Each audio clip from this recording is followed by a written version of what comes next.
Hey everybody, my name is Glenn Cadell. I'm going to go over how to ace SHSAT and get accepted to a New York City Specialized High School. Alright, so for those of you who don't know me, like I said, my name is Glenn Cadell. I'm the founder and CEO of Cadell Prep. I'm also the president of Staten Island Tech's Alumni Association, and I have my degree in mechanical engineering from NJIT. So this is actually a picture of me at Staten Island Tech. They do this program called the Visit Program, where they invite 5th and 7th graders to come and just visit the school. They learn about the school, but also for half period, I talk to them about the SHSAT so that they're aware of it, they know what to expect, and I give them some tips. Okay, so obviously now that schools are closed, this has been put on hold for a little bit. But I'm going to share those tips that I share with them with you, and I have some additional tips as well. All right, so what we'll cover, we have 5 secrets, okay, and I call them secrets because secrets just sounds cooler than saying tips and advice. All right, but so secret number 1, we have we'll go over ranking schools. Secret number 2 has to do with answering, revising, editing questions. Secret number 3 is how to solve algebra problems without using algebra. Secret number 4 is that practice doesn't make perfect. Okay, this might sound counterintuitive, but you'll see when I explain it to you. And secret number 5 is that being weak in one topic is not the end of the world. All right, so we do offer an online self-paced SHSAT prep course. It is Cadell Prep. We do test prep. Then also we have a live online tutoring. But I don't want to get too much into that. Let's get into the presentation. All right, so first the specialized high schools. So it's Bronx Science, Brooklyn Latin, Brooklyn Tech, High School of Math, Science, and Engineering, High School of American Studies at Lehman College, Queens High School of the Sciences at York College, Staten Island Tech, and of course, Stuyvesant. I do want to also mention that LaGuardia is a specialized high school, but it's a performing arts school. So look, you don't take the SHSAT to get into LaGuardia. To get into LaGuardia, you have to schedule an audition, and then you have to try out for the school. All right, so secret number 1, how you rank the schools on your list matters a lot. All right, so I hear a whole bunch of crazy things about this. So one of the most common things I hear is, I heard that if you don't rank Stuyvesant number 1, you're not going to get into Stuyvesant. Okay, and well, that's true. Because Stuyvesant has like the lowest cutoff score, which we'll go over in a little bit, but they have the lowest minimum score to get accepted into the school.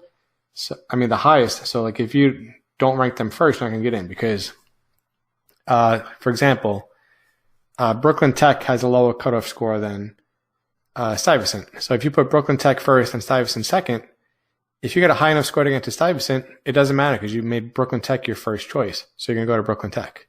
Okay, but if you want to go to Brooklyn Tech, you shouldn't put Stuyvesant first, right? Because if you put Stuyvesant first and you put Brooklyn Tech second, even though you want to go to Brooklyn Tech, if you get a high enough score for Stuyvesant, you're going to go to Stuyvesant. You're not going to get a chance to go to Brooklyn Tech. So you should put them in your preferred order. So they're not going to ask you what school you want to go to afterwards. You rank them first. This way it automatically puts you in the schools you prefer. So put your list together based on the school's preference. So don't worry about the cutoff scores, and you can't change your ranking. But you should put a school in all 3 spots if you're willing to commute to all those schools. So, for example, on Staten Island, a lot of students want to go to Staten Island Tech. Obviously, they want to go to Brooklyn Tech and Stuyvesant also, because those are like at least within commuting distance. But a lot of times if a student wants to go to Staten Island Tech, they won't put a school number 2. And I recommend you should put like Brooklyn Tech number 2. We've seen like students who don't get into Staten Island Tech, but get accepted to Brooklyn Tech, they're happy when they go to Brooklyn Tech. They're glad that they put it down. So you should put a school in all 3 spots, within reason. So like, if you're from Staten Island Tech, don't put down Bronx Science. You're probably not going to commute there. And if you're from Bronx, don't put down Staten Island Tech because you're probably not going to commute there either. You just end up taking a spot away from another student. So, but for your own benefit, you should put down a school if you would be willing to commute to it. All right, secret number 2, pick the answer with the most data for revising and editing questions that ask about precision. So typically it'll ask like, which of the following is the most precise revision for the following, right? So keep in mind that it's always more precise to use a number, right? So like from that slide earlier, right? I was speaking to fifth graders, I think they were fifth graders. So if I said I spoke to a bunch of fifth graders that day, that's not precise, right? Because what does a bunch mean? Maybe to you a bunch is 5, 8, maybe it's 15, maybe it's 30, right? It's not specific enough. So it would be way more precise for me to say I spoke to 15 fifth graders, right? Then you know exactly how many I spoke to. So answer choices with words such as much, some, a lot, a bunch, like I mentioned, are not precise. So you're going to pick the choice with data and pick the choice with the most data. So if there are a number of choices that have data in it, like for example, choice A might have one piece of data, choice B might have another piece of data, which one do you pick? Well, probably C or D is going to be an answer choice with both pieces of data, and that's going to be the most precise one. Okay, secret number 3 is how to solve algebra problems without algebra. So obviously, if you can do algebra, you should do algebra. We do teach algebra to students who come to us. We also teach this trick in case they get a question that they're really stuck on.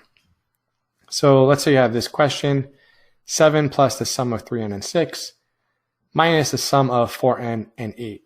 And we just have to simplify it and see which expression equals it. So if you have a variable in the question and a variable in the answer choices, you could probably use this trick. So if one of these has to equal this, then what we could do is we could pick a number for the variable, evaluate it, and see which one gives us the same thing. So I like to pick 3. So typically I'd avoid 1 and 2 because we run into some troubles with that. So pick 3.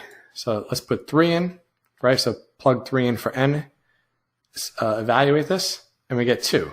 So this thing equals 2 when n is 3. If one of these has to equal it, it should also give us 2 when n is 3.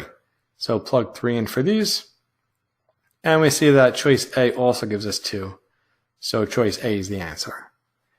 All right. You could run into some trouble because, for example, A and C might both give us 2, right? If C was different. And the question is, okay, which one is correct then? Well, then what you know is B and D are wrong, right? So cross those out. And then try a different number, like try 4. Evaluate this for 4, then check A and C and see which one gives you the same thing. And then that's how you know which one is correct.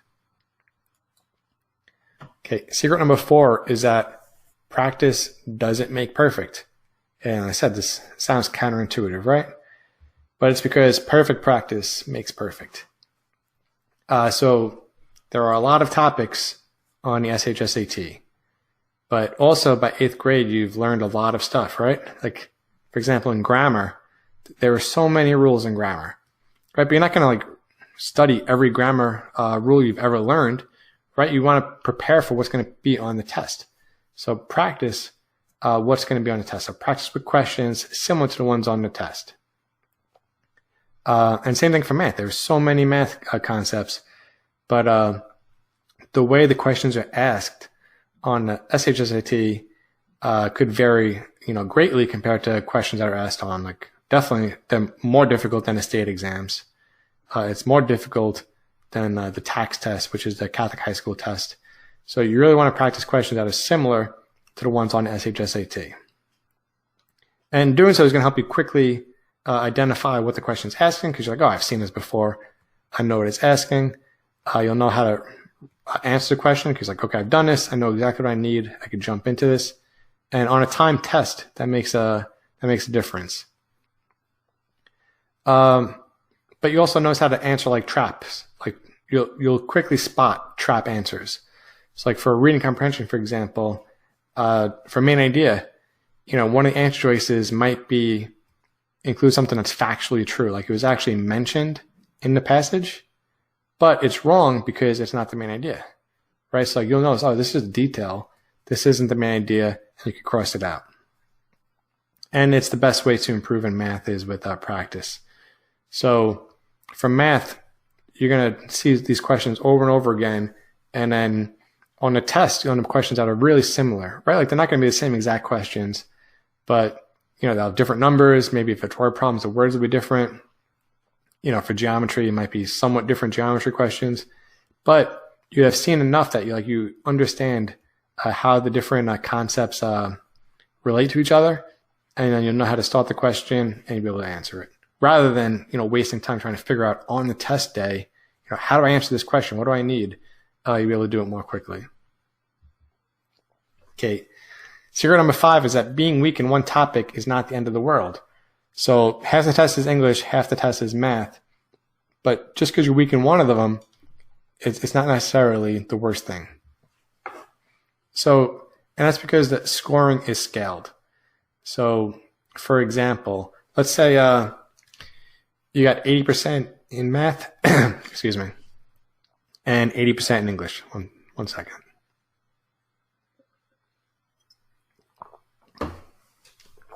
All right, sorry.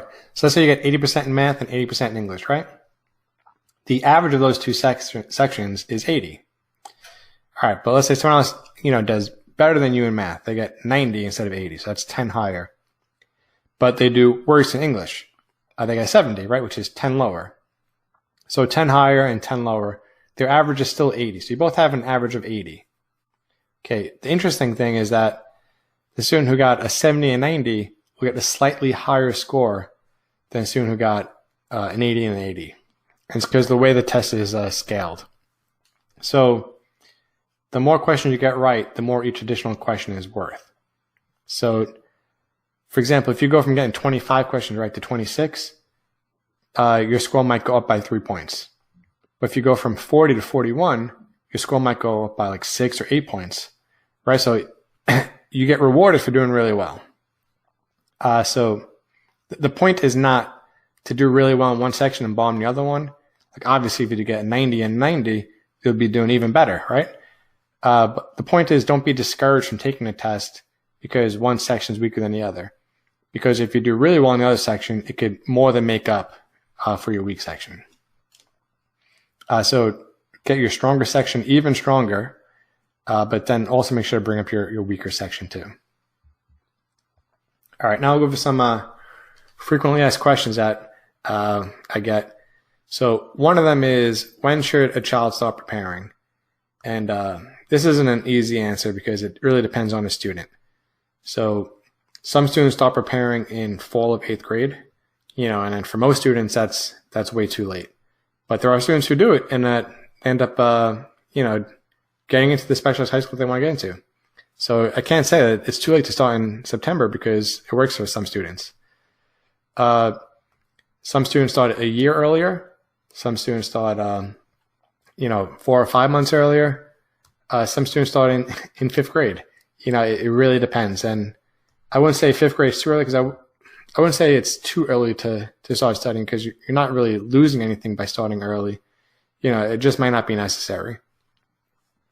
All right, so what I would recommend is just take a practice test, see how you score on it so you can compare it to the score that's required for the school you want to go to. You can see like how far off you are from that score, and then you can make a more informed choice or decision as far as when to start preparing. So when is the SHSAT? So students take it in 8th grade. They take it in October. Typically, it's like the 3rd week or 4th weekend in October. So you register mostly through your guidance counselor, and then you'll get an admission ticket telling you the exact day and time of your test. So it's typically given on a Saturday or a Sunday. You'll be told exactly which day. There are some schools that they're doing like a pilot with to have it offered during a school day. But for most students, it's going to be on that Saturday or Sunday. Is there a second chance?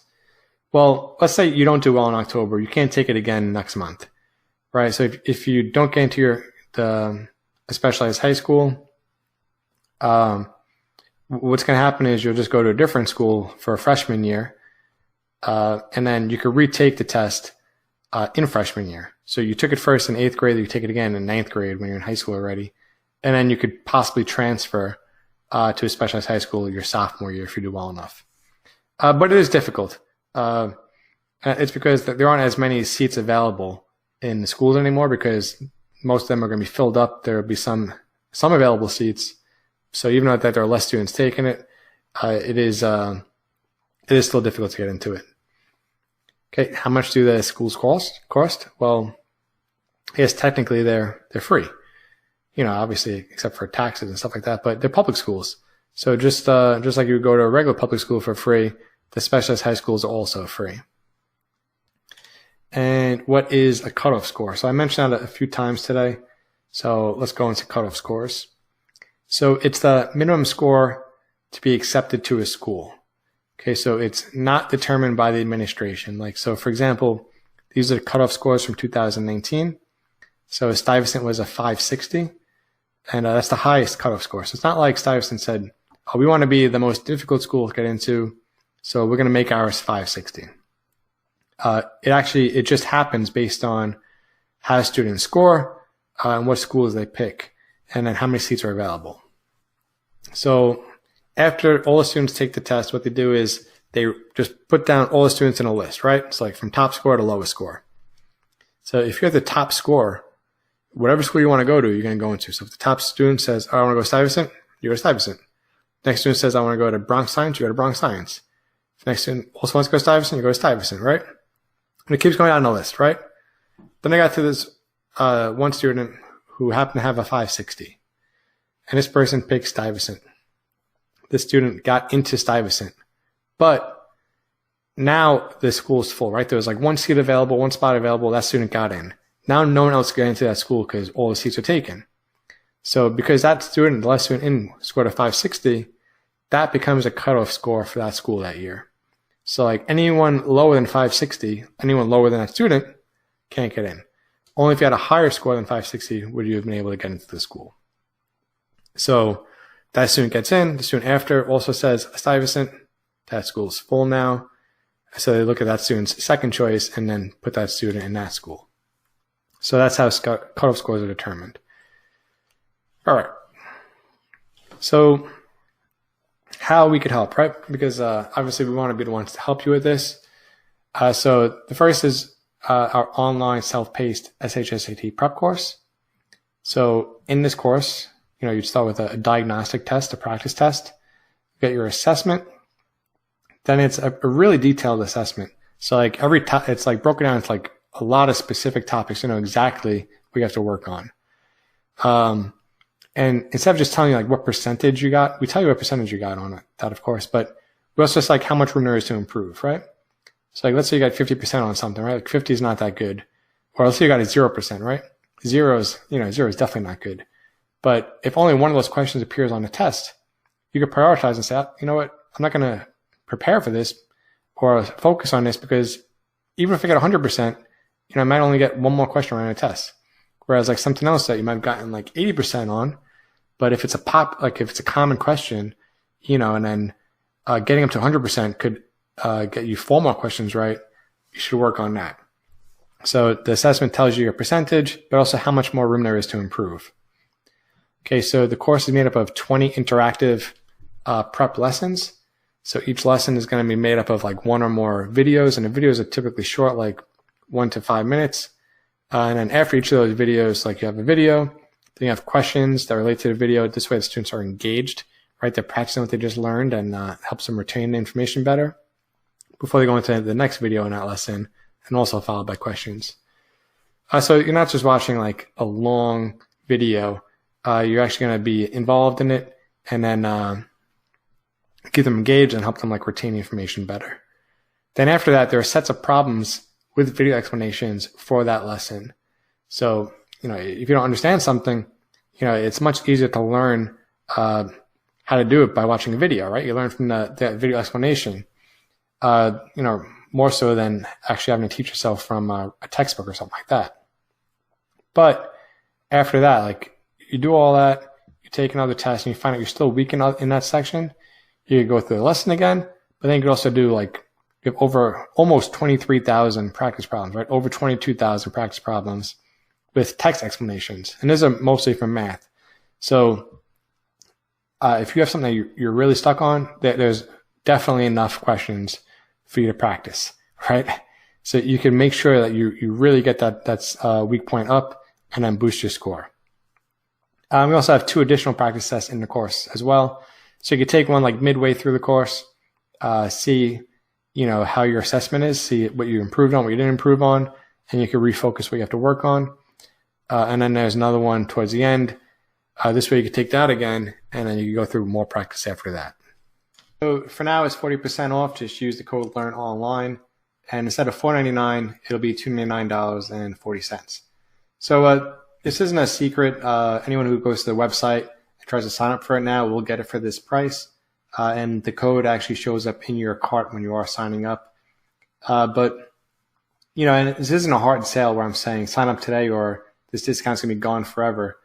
But you should definitely take advantage of it if you are planning on preparing for SHSAT.